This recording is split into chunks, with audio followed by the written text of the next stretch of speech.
Un après-midi, l'ancien champion des poids lourds Mike Tyson était assis paisiblement sur un banc de rue, observant le flux et le reflux de la vie quotidienne autour de lui, satisfait de sa tentative de se fondre dans l'arrière-plan. Cependant, l'officier Wilkins, qui nourrissait des croyances racistes profondément ancrées, repéra le boxeur et s'approcha de lui en exigeant qu'il parte. Sentant la malveillance dans la voix du policier, Tyson choisit de l'ignorer, mais Wilkins refusait de reculer et lança « stand-up knocker », une insulte qui envoya une secousse de rage dans les veines de Tyson. C'était un après-midi ensoleillé, et Mike Tyson, le boxeur légendaire, était assis tranquillement sur un banc de rue, profitant des plaisirs simples de la vie. Vêtu d'un survêtement décontracté, il se fondait dans la masse, juste un autre homme dans la ville. Un groupe d'enfants à proximité chuchotait avec enthousiasme, le reconnaissant mais trop timide pour s'approcher. L'arôme de la viande grillée flottait dans l'air, signalant l'arrivée du vendeur de nourriture locale, impatient de commencer une autre journée de travail. Tandis que le parfum imprégnait l'atmosphère, Tyson, avec son physique musclé, était assis confortablement sur le banc, sirotant doucement une bouteille d'eau qu'il venait d'acheter. L'ancien champion, habitué au faste et au glamour du ring, semblait en paix sur le moment, content de se fondre dans l'agitation de la vie quotidienne.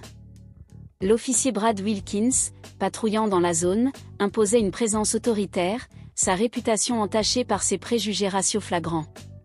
Il nourrissait une haine profonde pour les gens de couleur, masquant ses préjugés derrière son badge. Son tempérament court et volatile, associé à un ego aussi gonflé que son sens de l'importance personnelle, préparait le terrain pour une confrontation inévitable, marquée par la brutalité policière. Wilkins arpentait les rues, désireux de satisfaire son désir de pouvoir et de domination. Lorsqu'il aperçut Tyson, son regard se fit calculateur. Son esprit était déjà fixé sur une conclusion, ce n'était qu'un autre homme noir flânant sans but. Ses yeux se rétrécirent, et un sourire narquois se dessina sur son visage, alors qu'il se délectait de l'opportunité d'exercer son autorité. Il s'approcha de Tyson, son arrogance gonflant à chaque pas. Tyson, sans méfiance et inconscient de la tempête qui se préparait, continuait de se détendre dans l'environnement serein. L'officier Wilkins, avec un sourire suffisant, s'adressa à lui. « Et toi, ouais, tu es sur le banc, qu'est-ce que tu fais là ?» Le ton de l'officier était débordant d'arrogance et de condescendance. Il ponctua sa question d'un hochement de tête entendu, persuadé que Tyson, comme tant d'autres avant lui, se recroquevillait face à son autorité. Mais Wilkins ignorait la force intérieure de Tyson, qui ne se laissait pas facilement intimider. Son regard perçant se leva et il haussait un sourcil en réponse à l'intrusion injustifiée de l'officier. « Tu veux que je me lève ?» répondit Tyson d'un ton calme, presque moqueur. Wilkins, insistant, lança « Vous savez très bien ce que je veux dire. Qu'est-ce qu'un type comme vous fait juste traîner ici ?» Son insistance sur le mot « type » dégoulinait d'animosité raciale, un rappel de ses préjugés profondément enracinés. Tyson, insensible à la bigoterie flagrante de l'officier, laissa échapper un sourire narquois. D'un geste mesuré, il prit une gorgée d'eau, restant stoïque, son silence une réprimande sévère aux tentatives de provocation de Wilkins. Les années de confrontation avec des adversaires redoutables sur le ring lui avaient appris la résilience et la force intérieure.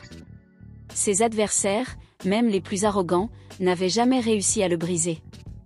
Ne pouvait être réprimé, l'ego qui l'avait poussé à ce point, refusant d'admettre sa défaite. Avec un cri guttural, Wilkins balança son bâton avec toute la force qu'il pouvait rassembler, le désespoir d'un animal acculé se frayant un chemin à travers ses veines. Dans son esprit, le coup avait été exécuté par Swift avec une vitesse née de la rage et de l'adrénaline, mais pour Tyson, un homme qui avait dansé avec la mort sur le ring d'innombrables fois, les actions de Wilkins semblaient au ralenti. L'arc du bâton, le pivot des hanches de Wilkins, le changement de poids, Tyson avait tout vu se dérouler dans des détails saisissants, avec une vitesse et une précision qui mettaient en valeur sa taille. Tyson tendit la main et intercepta le poignet de Wilkins, les os s'écrasant sous la pression de sa prise. L'officier poussa un cri aigu de douleur, le son coupant le silence stupéfait des spectateurs. Dans un seul mouvement fluide, Tyson agita son poignet, envoyant le bâton voler à travers la rue avec un fracas. Wilkins, maintenant désarmé et à la merci de Tyson, se recroquevilla de peur, la douleur dans son poignet un rappel de la poigne de fer qui le tenait fermement. La voix de Tyson, basse et dangereuse, transperça le silence comme un rasoir. « Tu aimes frapper les gens, hein? Laisse-moi voir comment tu l'aimes, » grogna-t-il, la fureur à peine contenue dans son ton, glaçant Wilquin jusqu'aux os. Le boxeur, connu pour sa brutalité implacable sur le ring, se tenait prêt à déchaîner cette même fureur sur son adversaire impuissant. Les yeux de Wilquin se déplaçaient frénétiquement, et la panique se rendit compte avec une horreur grandissante qu'il n'avait pas affaire à un simple homme, mais à une force de la nature, un prédateur primitif sur le point de revendiquer sa proie. Le son de la chair et des os résonna dans la rue, un bruit sourd et esséurant qui signala le début de la défaite de Wilquin. Le poing de Tyson toucha le ventre de l'officier, l'impact fut suffisant pour le projeter dans les airs pendant un moment. Wilquin resta suspendu, son corps tordu par l'agonie, puis la gravité prit le dessus et le ramena sur terre avec un bruit sourd qui fit écho à sa fierté brisée. Le corps de Wilquin s'effondra au sol. La foule regardait avec horreur et crainte. Leur halètement choqué témoignait de la force surnaturelle qui venait d'être libérée devant eux.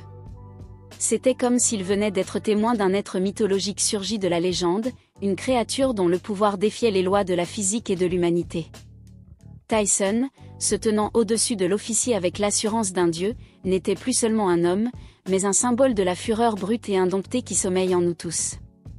Les mots de Tyson étaient une directive effrayante, leur calme trompeur annonçant la menace qui se trouvait en dessous.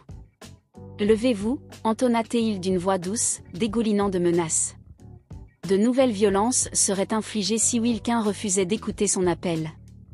Les muscles du boxeur se contractèrent, prêts à frapper une fois de plus.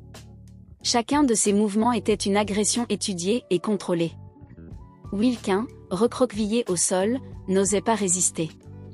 Se poussant sur ses pieds avec les jambes tremblantes, ses yeux suppliants cherchaient une pitié qu'il savait ne pas venir. Gémissant et grimaçant de douleur, Wilquin se fraya un chemin jusqu'à ses genoux, ses yeux fixés sur le sol dans une tentative féodale pour éviter le regard perçant de Tyson. La matinée semblait comme n'importe quelle autre, calme et sans prétention, pour Margaret O'Connell, 72 ans. Chaque pas qu'elle faisait était guidé par sa confiance inébranlable en son fidèle compagnon, S. Depuis qu'elle avait perdu la vue, S était devenue sa bouée de sauvetage, son protecteur et ses yeux dans un monde enveloppé d'obscurité. S, un Malinois belge fort et stable, avait toujours été calme, fiable et alerte. Mais ce matin-là, Margaret sentit quelque chose d'inhabituel. Sa foulée faiblit, ses mouvements devinrent rigides, et pendant un bref instant, un frisson inquiétant parcourut son corps. Puis vint le bruit. Le rugissement assourdissant d'un moteur de moto brisa le silence de la rue, déchirant l'air comme un avertissement.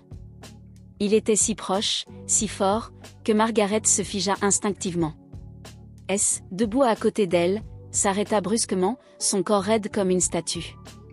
Il se planta fermement entre Margaret et le bruit approchant. La moto fonça dans la rue étroite, zigzagant imprudemment dans la circulation jusqu'à ce que le motard appuie sur les freins à quelques mètres du duo. Le crissement des pneus brûla l'air, et Margaret put sentir l'odeur âcre du caoutchouc. « Éloignez votre stupide chien du chemin !» cria le motard, sa voix dégoulinante d'hostilité. Margaret agrippa fermement la laisse d'S, incertaine de ce qui se passait, mais certaine que la colère de l'homme était dirigée contre eux. Elle pouvait sentir la tension d'S à travers la laisse. Son corps était enroulé comme un ressort, sa concentration intacte. Le moteur de la moto s'éteignit, mais le bruit des bottes lourdes frappant le trottoir fit battre le cœur de Margaret plus vite. Chaque pas semblait plus proche, plus fort, plus menaçant. « Tu m'as presque fait tomber, vieille sorcière stupide, et ce mut inutile. » La voix de l'homme coupa l'air comme un couteau. Margaret ouvrit la bouche pour répondre, mais les mots lui manquèrent. Puis, sans prévenir, elle entendit le bruit sourd et esséurant d'une botte entrant en contact. S avait reçu un coup de pied. La laisse fut tirée brusquement dans la main de Margaret, et son souffle se bloqua dans sa gorge. Ce que l'homme ne savait pas, ce que personne dans cette rue tranquille ne pouvait savoir, c'est qu'S n'était pas seulement un chien guide. Avant Margaret, S avait servi comme canœuf hautement entraîné. Il avait fait face à des menaces bien plus grandes qu'un simple homme en colère. Pendant un instant, le monde sembla s'arrêter. S resta immobile, calculant. Il n'était pas un chien violent. Il avait été entraîné à agir seulement lorsque cela était nécessaire. Mais maintenant, la sécurité de Margaret était en jeu. Et quand il s'agissait de la protéger, ses instincts étaient sans égal. La rue devint silencieuse. Les échos de la voix en colère de l'homme s'estompèrent.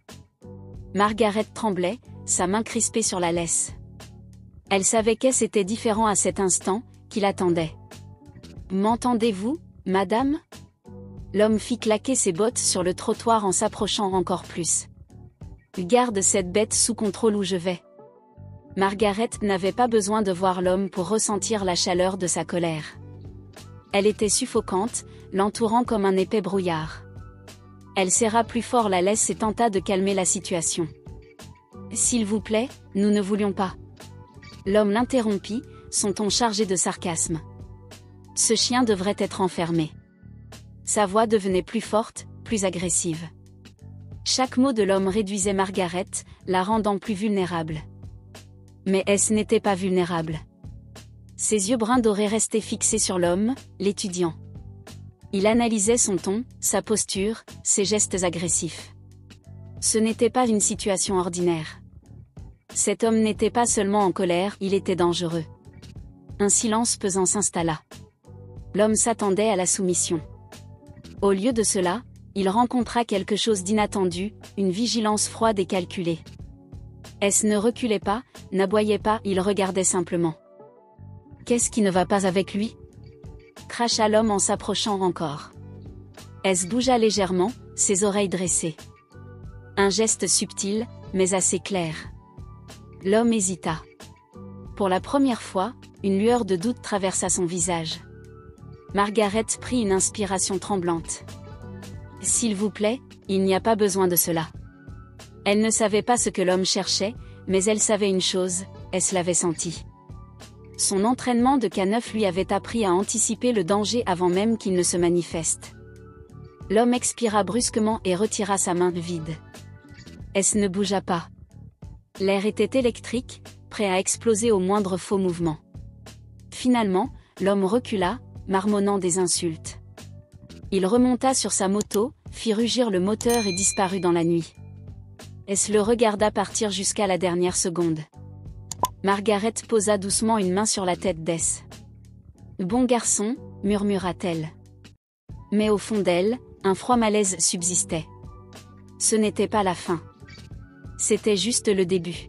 « Je pense que quelqu'un est devant ma maison », dit-elle en gardant la voix basse. « Je ne sais pas s'ils sont toujours là, mais mon chien, il est dressé, il sent quelque chose. » Il y eut une pause, suivie d'une réponse rassurante. « Vous pouvez décrire ce que vous avez entendu, madame ?» Un mouvement, des voix. Margaret écouta attentivement, s'efforçant de capter un son. Au-delà de son propre battement de cœur, le silence. Si elle l'avait imaginé, elle aurait presque pu se convaincre elle-même, jusqu'à ce qu'elle se laisse échapper un autre grondement sourd. Margaret resserra sa prise sur le téléphone. « Il est toujours alerte », murmura-t-elle. « Il ne fait pas ça sans raison. » Le ton du répartiteur devint légèrement plus sérieux. « Nous envoyons un officier pour vérifier la zone. Restez à l'intérieur, gardez vos portes verrouillées. Si quelque chose change, rappelez immédiatement. » Elle hocha la tête, même si personne ne pouvait la voir. « Merci », murmura-t-elle avant de mettre fin à l'appel.